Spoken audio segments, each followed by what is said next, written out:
Pour débattre sur le sujet, nous recevons Naguib Azergui, fondateur du parti Union des démocrates musulmans français, et à ses côtés, l'islamologue Bassam Tahan. Bonsoir messieurs. Bonsoir. Bonsoir. Alors, première question, modifier cette loi de séparation des églises et de l'État 113 ans après sa proclamation, c'est quoi? C'est un retour en arrière ou c'est tout simplement vivre avec son temps? Oui, pourquoi pas. Encore une fois, je pense que la loi de 1905 a été souvent adaptée.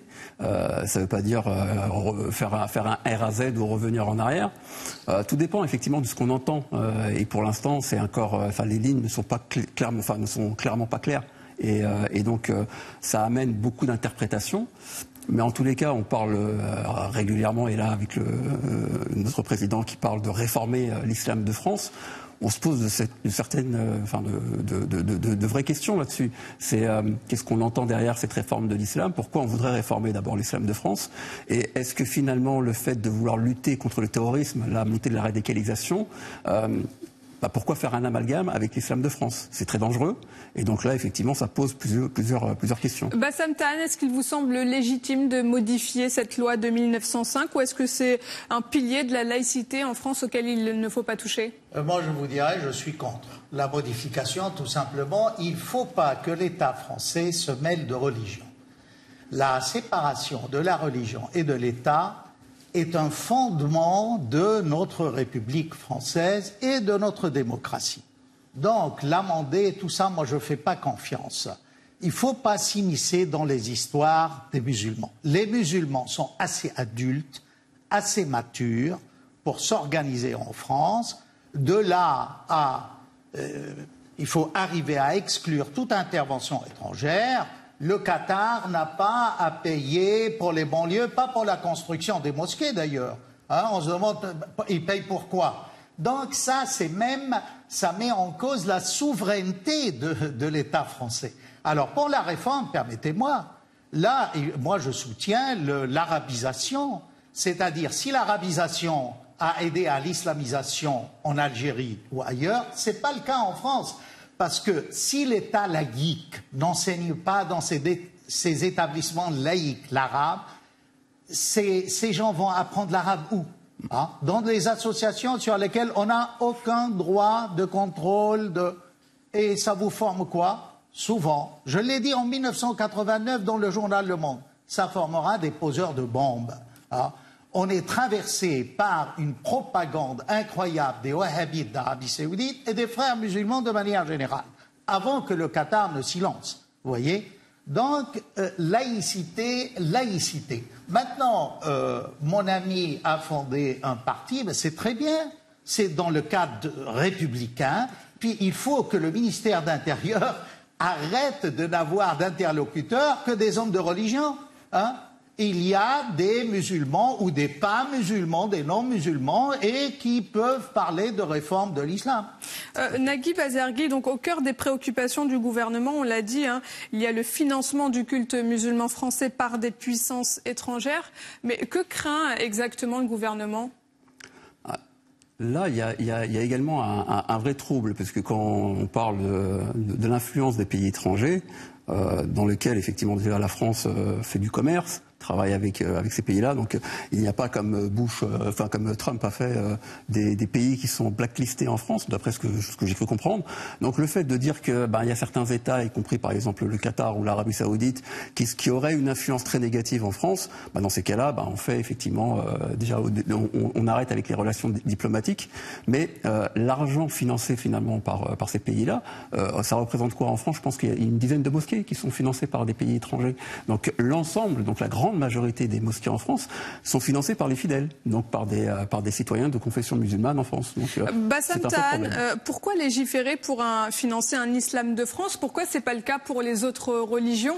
Est-ce que quelque part c'est pas un peu discriminatoire? Bien sûr, moi je suis entièrement d'accord avec vous. Regardez par exemple, à un moment donné, pendant la campagne électorale, on parlait d'un impôt sur la viande halal pour construire les mosquées. Mais enfin, la République n'a pas à s'immiscer dans les affaires musulmanes. Il y a des musulmans qui mangent halal, il y a des musulmans qui ne mangent pas halal. Et puis, de quel droit le gouvernement s'immisce et dit, bon, ben, on va... Non, non. La séparation est quelque chose. Maintenant, là où le gouvernement est fautif, il y a combien de postes dans les facs d'agrégés d'arabe, d'islamologues?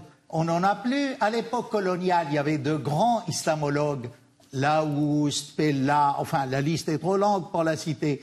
Mais là, pourquoi? Mais justement, c'est que pendant des années, on n'a pas vu venir le danger islamique des frères musulmans et des wahhabites qui voulaient islamiser la France. C'est là le hic.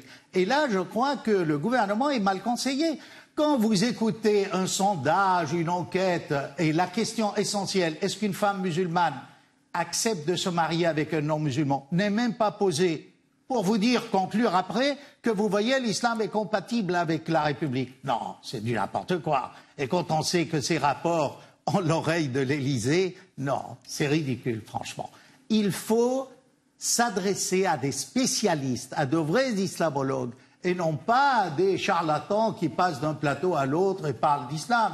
Non, non. On a aujourd'hui une chaire de l'histoire du Coran qu'occupe François Desroches. Ça, c'est un bon pas vers, justement, une approche scientifique de l'islam sur l'histoire du Coran, et j'en passe. Naguib Azergui, est-ce que l'islam est incompatible avec la République de France ? C'est un peu ce qu'on voudrait nous faire croire. C'est vrai qu'on l'entend régulièrement, y compris de la bouche de certains hommes politiques qui sont aujourd'hui présidents de région.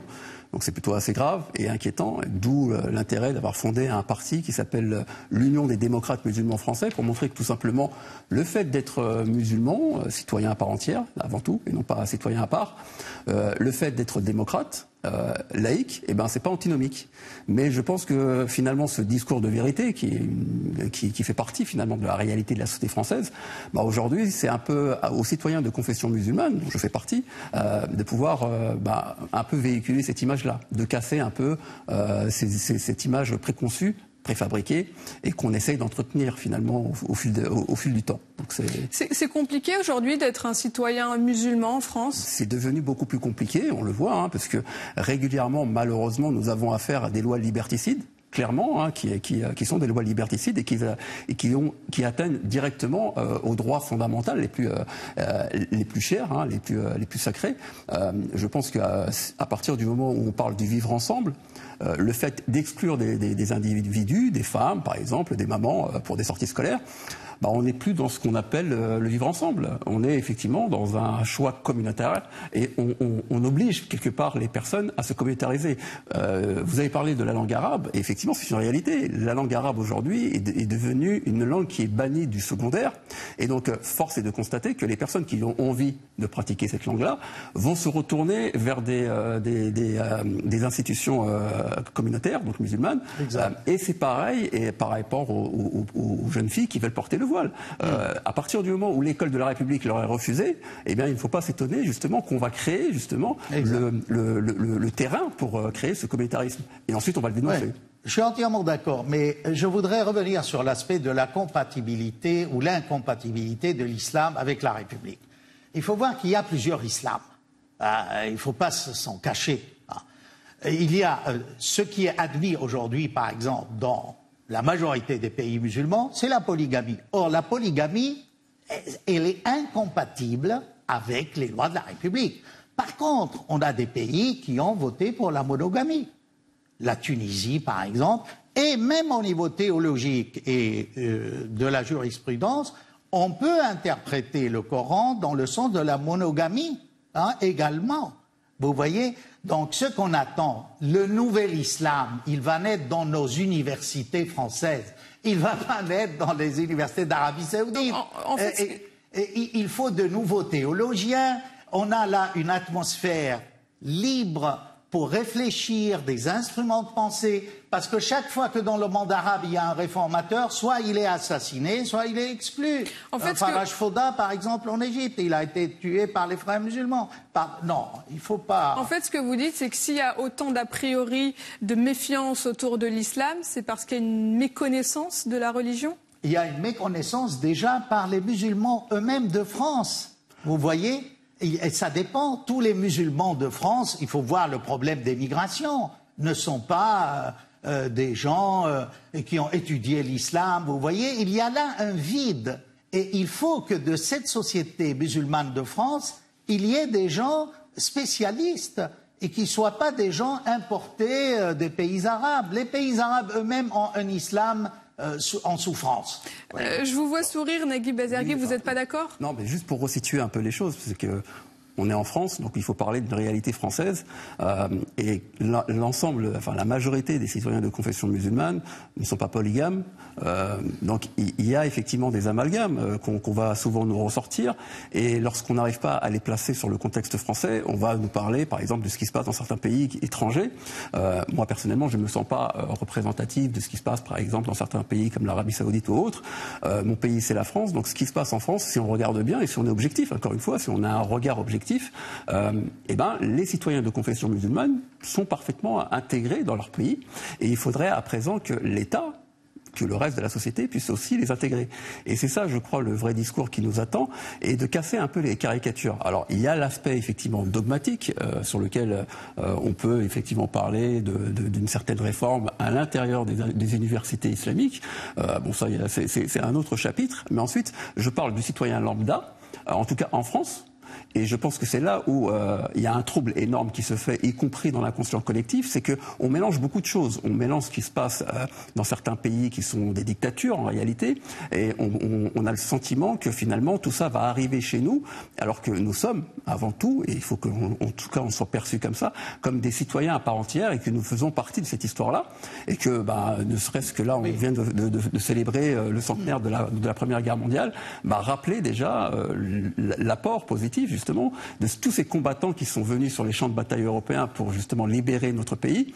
Par exemple, en 1943, la Corse, premier département français à être libéré par l'armée des Goumiers. Effectivement, tout ça, alors tout ça, aujourd'hui, il faudrait le rappeler et justement saluer cet apport-là. La reconstruction de la France avec nos Chibani, beaucoup d'aspects qui sont extrêmement positifs et qui font partie finalement de notre histoire.